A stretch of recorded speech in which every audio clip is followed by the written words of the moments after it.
Meus amigos, nessa semana nós vamos entrevistar a doutora Beatriz Abraão. A doutora Beatriz Abraão é uma advogada criminalista aqui do nosso estado do Rio de Janeiro.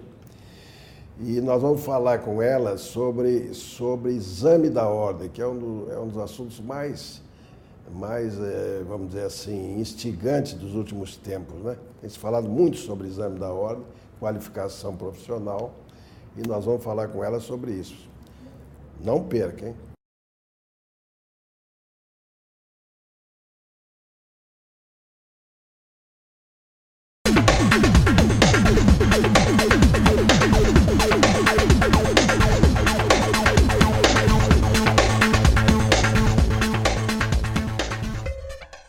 Senhores telespectadores, o programa Justiça Sem Fronteiras vai entrevistar na oportunidade a doutora Beatriz Abraão. A doutora Beatriz Abraão é uma advogada criminal aqui do nosso estado do Rio de Janeiro, de muito sucesso, aliás, né?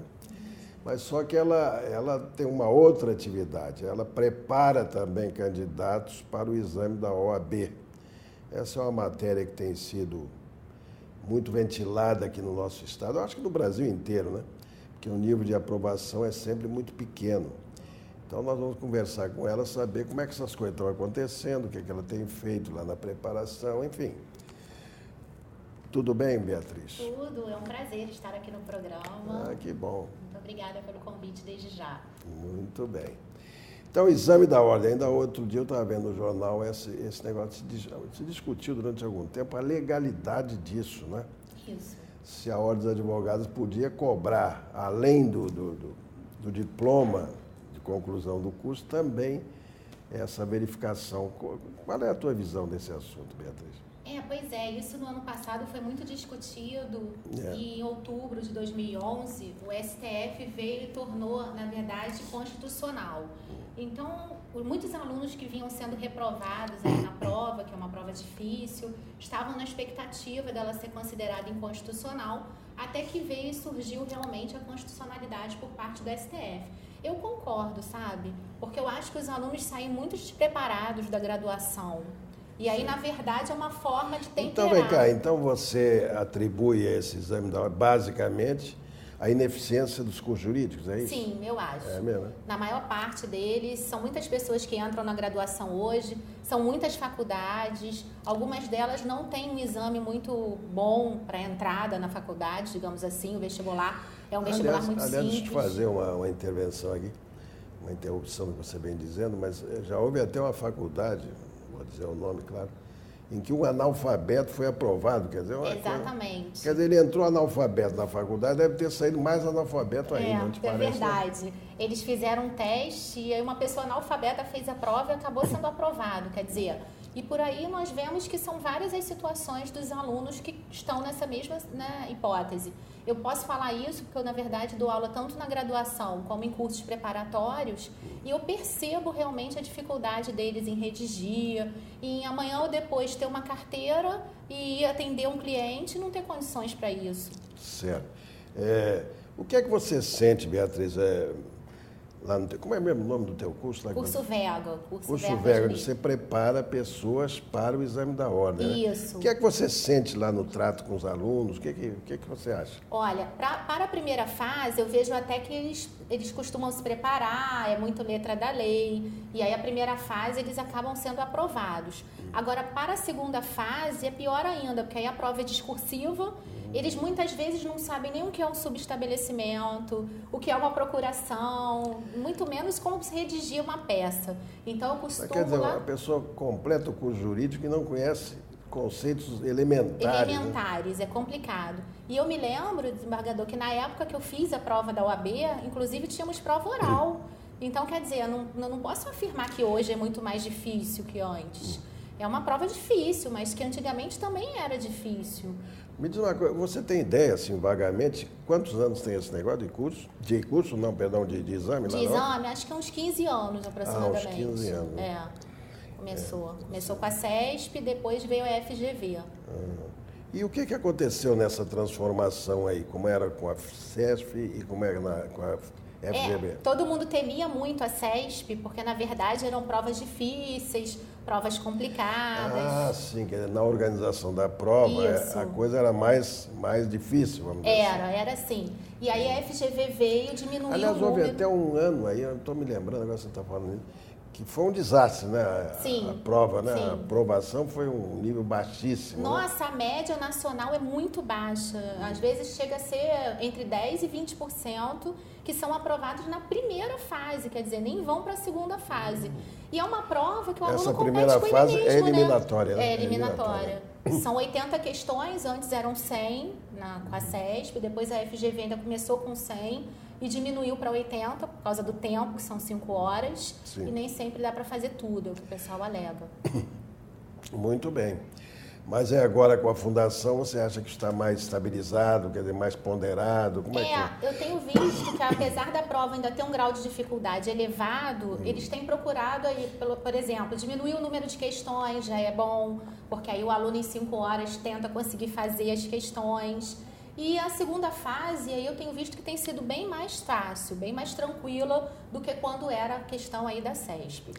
E são quantos exames por ano? De 2 a 3. Normalmente eles têm feito 3 exames, eles têm procurado fazer 3 exames por ano. Certo. Muito bem. Quer dizer, você acha então que a aprovação subiu, de alguma maneira subiu? Olha, eu tenho notado que sim. Com essa transformação? Eu acho que sim, eu percebo que sim. Os alunos têm se preparado melhor e a prova tem sido um pouquinho mais justa. Claro que os alunos ainda reclamam, que é muito difícil, é uma prova realmente difícil, mas eu acredito, eu realmente percebi que está sendo mais justa do que quando era a época da CESP. Mas você disse aí uma coisa que eu gravei aqui, é o seguinte, que não é uma competição, não é uma competição consigo mesmo. Quer dizer, é ali para resolver problemas sem os quais ele não pode advogar, essa que é a verdade. Né? Eles saem da faculdade, não podem advogar, não tem um trabalho, quer dizer, tem que pagar a inscrição, que não é um barato, e aí faz a prova, não sabe se vai ser aprovado, então agora começou uma cultura assim, eles começam a dizer, já é a 5ª prova que eu estou fazendo, já é a 4ª prova que eu estou fazendo. E aí os que vão saindo da faculdade ficam desesperados, caramba, então é assim? Sim. Então fica cada vez mais difícil aí, porque aí vão somando os alunos que não passaram nas anteriores e acabam ficando para as próximas. E essa gente que não tem sucesso inicialmente acaba lá no teu curso e em outros cursos preparatórios. Aí no curso a gente prepara bem, pega o aluno, às vezes a gente vê que o aluno não viu coisas básicas, até mesmo para a primeira fase. Deontologia, por exemplo, que é uma matéria que é o Código de Ética da OAB, o Estatuto da OAB. Certo. Então, muitas vezes eles nem sabem o número da lei, qual era. E aí acaba, então, se preparando e passando para a primeira fase. Na segunda fase, a gente faz um intensivão de 1 mês, mais ou menos, fica treinando peça por peça e acaba que eles são aí aprovados. Muito bem.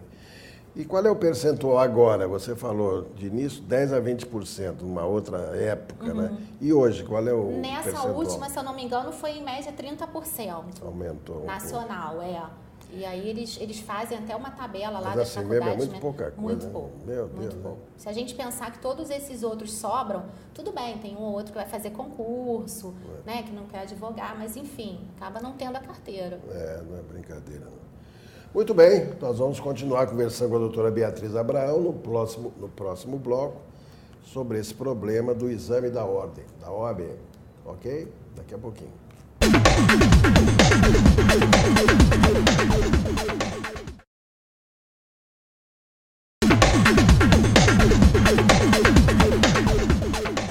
Muito bem, estamos de volta, programa Justiça Sem Fronteiras, entrevistando a doutora Beatriz Abraão. Beatriz, diga uma coisa. Quer dizer, falamos aqui das faculdades de uma maneira geral, das deficiências, né? Da comercialização do ensino, isso é um fator terrível, né? Sim, o ensino é comercializado, então é um negócio... Mas isso é o reflexo de muitas outras deficiências, não é, Beatriz? Com certeza. Muitas outras deficiências, né? Você não acha isso também? Acho sim. Eu vejo que, na verdade, essa deficiência vem lá de trás. Você lida com esse pessoal que está se preparando, que não teve sucesso e tal, né? Isso. Que socorre lá de você para ver se passa, né? As matérias que eu dou, por exemplo, na faculdade, são a partir mais ou menos do 7º período. E aí, às vezes, o aluno chega no 7º período, não sabe escrever coisas básicas do português, não sabe redigir uma pequena carta, enfim, uma coisa formal, é informal. Essa questão da internet também, né, ajuda para que ele não seja tão formal assim. E eu verifico, então, que a deficiência vem lá de trás, mesmo da base, quer dizer, ele já chega na graduação de uma forma aí insegura, né, e fraca. Nós vivemos um problema muito sério, né, muito grave, porque os melhores alunos, aqueles que têm mais condições financeiras, eles vão para os cursos gratuitos, né? É o FRJ e a UERJ, né? Basicamente isso, né?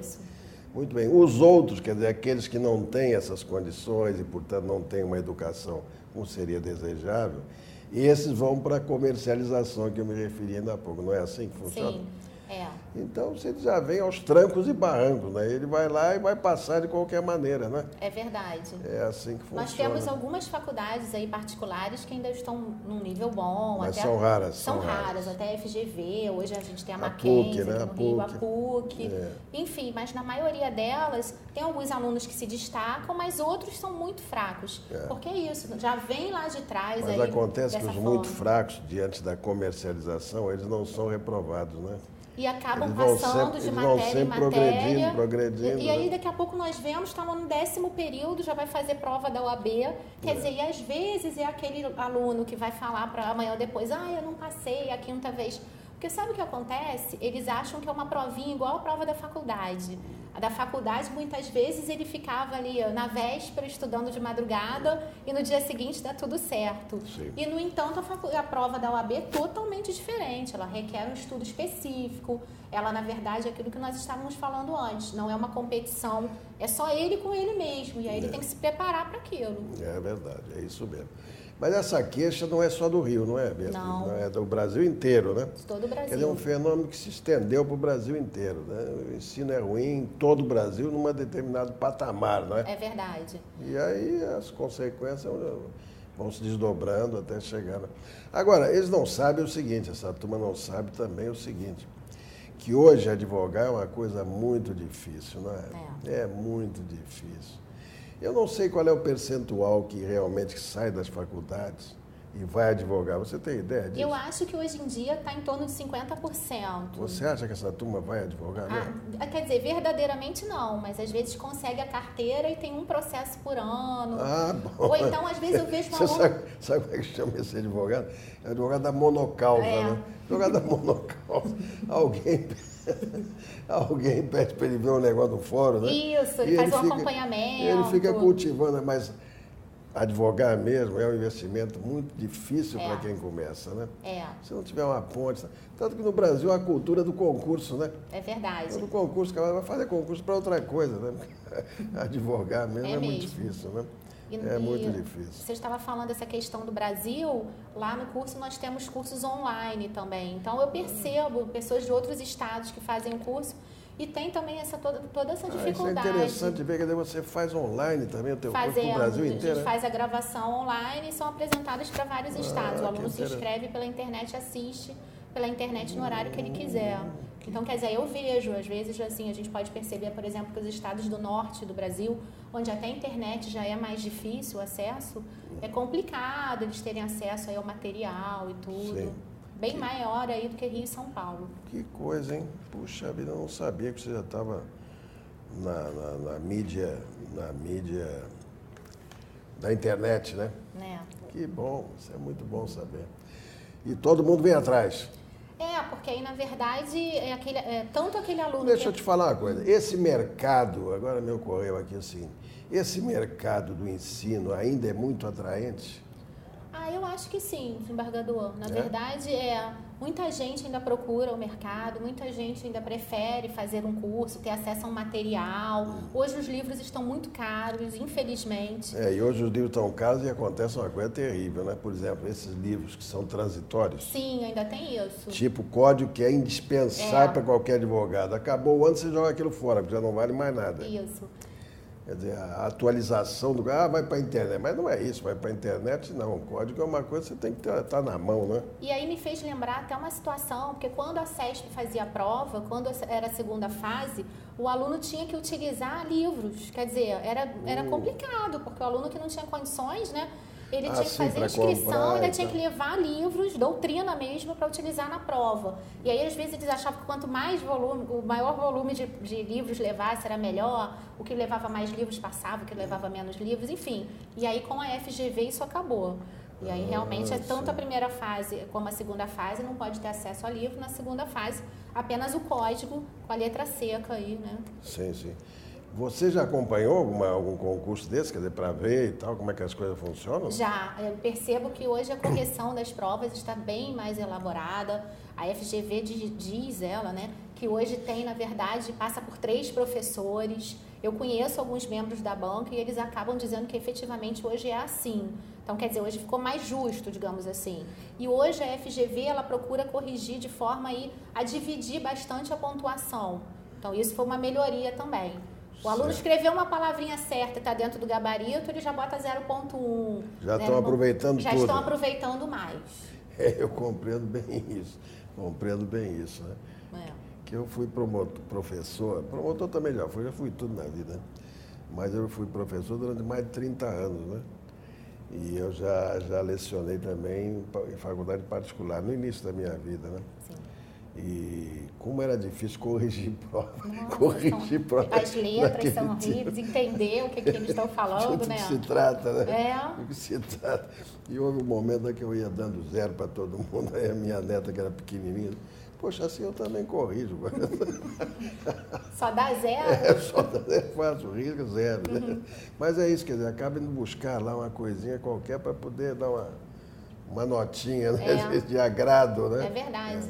E aí eu percebo que às vezes o aluno passa na prova da OAB e aí não tem condições de efetivamente trabalhar no mercado que é tão competitivo. O que eu tenho feito na graduação? Eu tenho feito aula de processo penal e direito penal, até por causa do meu mestre, que me ensinou alguma coisa, muita coisa. E aí eu faço júri simulado, faço algumas coisas para ajudá-los aí na vida futura. Muito bem. Nós vamos continuar conversando com a doutora Beatriz Abraão no próximo bloco sobre o problema da advocacia e do exame da ordem. Daqui a pouco.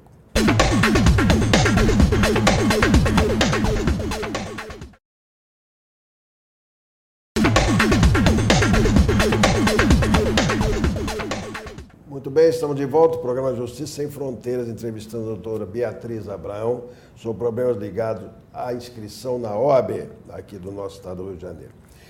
Beatriz, mas você acha, Beatriz, você que é jovem, que é advogada, que trabalha em faculdade, que dá aula em faculdade, tem curso preparatório, enfim, você faz muita coisa por aí.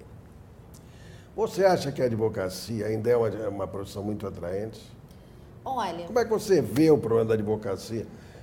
O moço hoje, ele vai atrás da advocacia porque quais são os fatores que influenciam para ele vir para a advocacia? Veja bem, eu acho que tem vantagens e desvantagens. Então, a vantagem do concurso público é você ter aquele dinheiro certo todo mês, é estável, né? O horário, às vezes, você tem o horário certo para sair, apesar de que, às vezes, o juiz fica no final de semana fazendo sentença, enfim, e a responsabilidade do cargo. Agora, a advocacia em si é uma coisa meio saturada, então são muitos escritórios, são muitos advogados, mas eu sempre digo assim, eu acho que quem tem aí um pouco de esforço e corre atrás do que quer, realmente consegue um lugar certo na advocacia. Às vezes é difícil no início, às vezes você tem que ter um pontapé inicial, se juntar com um amigo que é mais velho, que já tinha escritório, um parente, enfim. E aí acaba dando tudo certo, mas requer aí tempo. Não é uma coisa de início já dá certo e ponto final. Mas há muita gente, não é? Que muita gente. Você quer ver?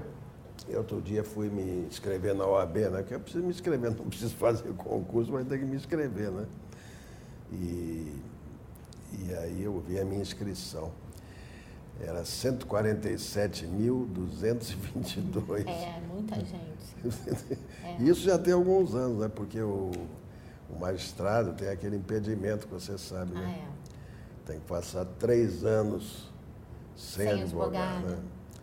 Então eu fui me inscrever depois desses 3 anos, 147 mil.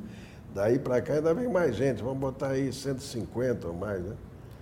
É muita Como é que o mercado vai absorver essa gente toda? Né? O que eu percebo é que às vezes o aluno fez o curso, está se preparando, enfim, passa na prova da OAB, não consegue emprego. Se você tiver um lugarzinho no teu escritório, eu vou para lá. Porque... Frequentemente eu recebo pedido de aluno, olha, e aí, professora, o que a gente vai fazer agora?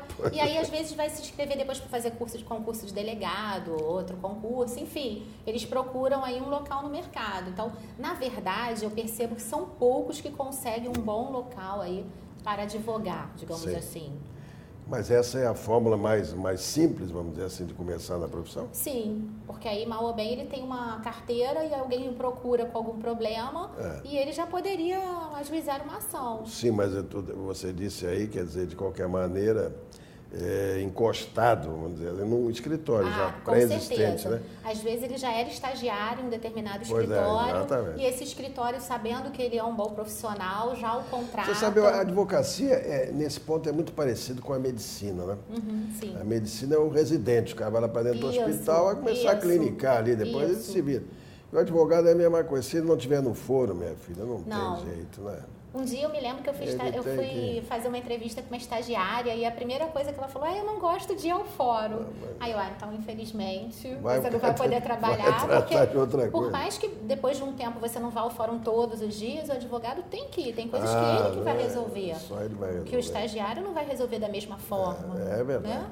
Não, e a justiça, apesar de toda a eletrônica e processo não sei o quê, ainda é o contato pessoal. É verdade. Não é? Você vai lá na banca, senta ali, pergunta como é que está, como é que não está, tem as informações. Às vezes até de você ir sempre, de insistir, as coisas se resolvem. Então tem que ser assim. Não, eu acho. O cartório, esse chato vem aqui mais uma vez, não é preciso ver se eu libero esse aí, né? Então é isso assim, essa aqui é a verdade. E nós estávamos falando aí dessa dificuldade da prova e tudo. Mas eu sempre achei engraçado, era uma visão que com esse alargamento da eletrônica, da internet, por aí afora, mídia eletrônica, não sei o que e tal, que a advocacia já seria menos procurada, mas não é tanto. O que eu vejo é assim, de início eles não querem a advocacia, e aí não é tão atrativo para eles, porque um fala para o outro, não, eu quero concurso, que aí vai ganhar tanto, vai ser estável. E os jornais agora deram para botar quanto ganha o juiz, quanto ganha o desembargador. E aí eles então procuram o concurso. Mas como o concurso também é difícil, também são poucos que são aprovados, muitos que de início não queriam advogar acabam sendo absorvidos aí nos escritórios de advocacia. Então acaba acontecendo isso também. E tem aquele terceiro grupo que acaba não se encaixando em nada, no direito mesmo, e acaba fazendo uma outra coisa, como eu vejo alguns alunos aí, seguem outro caminho. Mas não, a advocacia nesse plano ainda é uma grande alternativa, vamos dizer assim, né? Porque você tem a sua ferramenta. Mas que não que os cursos técnicos hoje fossem prevalecessem, mas ainda não é assim. Ainda não é assim. Eu acho que na prática a advocacia ainda continua sendo maior. Não gosta danado, né? Muito bem. E o que é que você... Vamos explorar você aqui. O que é que você aconselharia, então, para essa gente que está aí tentando entrar na ordem, não entra e tal, além de fazer eventualmente um curso? O que é que você aconselharia? Eu acho que às vezes a dificuldade do aluno é saber o que estudar. Então, às vezes, o aluno fica assim, eles chegam para o professor e ficam perguntando, o que eu estudo? Eu pego doutrina, eu pego questões, eu estudo caderno da faculdade. Então, eu acho que tem que pegar o edital e as provas anteriores e ver que a prova é bem direcionada, é letra da lei, nada de estudar para a primeira fase de divergência, de doutrinária, jurisprudencial, enfim. Isso aqui eu ia te perguntar, foi bom você falar nisso. Essa prova hoje organizada pela Fundação, ela é pública, quer dizer, todo mundo tem acesso a isso? Qualquer um pode fazer, paga a inscrição. Não é fazer, ter conhecimento da prova, das questões, sim. Aí, das provas anteriores. Isso é um ponto interessante, que antes levava uma semana, mais ou menos, para liberar o gabarito e tal. Agora não, no mesmo dia da prova, à noite, eles já liberam no site a prova, como foram as questões, e o gabarito. A mesma coisa com a segunda fase. Quer dizer, quem está fazendo vai para a internet e vê o que... Se você acessar o site da OAB ou da própria FGV, você vai ter acesso às questões anteriores, bem como um gabarito resumido para saber ver o que aconteceu. Então isso aí facilita muito para ver a estrutura da prova, quem nunca fez. Isso é fundamental, porque às vezes eu... A Fundação Edilmar está nisso há quanto tempo? Há uns 5 concursos, agora vai para o 6º ou 7º concurso. Antes era SESP. Então esse negócio da SESP foi a grita que apareceu com as dificuldades, etc. Deve ter sido por isso, né? E aí teve um problema recentemente da própria FGV, que aí colocou um artigo errado na prova, e aí 2 horas depois que os alunos já estavam fazendo a prova, é que eles foram dizer que estava errado. Enfim, coisas que acontecem mesmo, independente de quem está fazendo a prova. Agora, recentemente, em Caxias, nós tivemos um problema faltou luz na escola, e aí todo mundo que estava fazendo aquela prova teve que se paralisar, e depois foram remarcaram o exame, foi para uma outra data. Enfim, mas são coisas que podem acontecer aí, realmente, no dia a dia de quem está fazendo a prova. Muito bem. Estamos chegando ao final, quero agradecer a Beatriz, a boa vontade de ter vindo aqui conversar conosco no nosso programa Justiça Sem Fronteiras, saindo lá das suas inúmeras atribuições, que ela é advogada, é professora, não sei o quê, tem curso, faz muita coisa, né? Então, muito obrigado, Beatriz. Prazer é todo meu estar ao lado aqui do meu grande mestre de Direito Penal desde a faculdade. Muito obrigada. Tá bom, querida. Muito obrigado. Muito bem, fale conosco em www.jsemfronteiras.com.br. A propósito disso, a senhora Luciana Carneiro me faz a seguinte pergunta. Ela quer saber se o exame da ordem é realmente necessário para quem finalizou a graduação e quer advogar. Bom, essa é uma questão jurídica que já foi colocada aqui, eu já conversei com a Beatriz sobre isso, contestou-se num determinado momento se isso era obrigatório, se tinha que se fazer o exame, né, depois da graduação. Isso já foi decidido no Supremo Tribunal Federal, então é indispensável. Você tem que fazer o exame da ordem, senão você será uma advogada que não pode advogar. Sem a legitimação da OAB, não há como advogar. Ok? Muito obrigado pela sua pergunta. Não há fatos eternos, como não há verdades absolutas. Nietzsche. Muito obrigado e até uma próxima vez.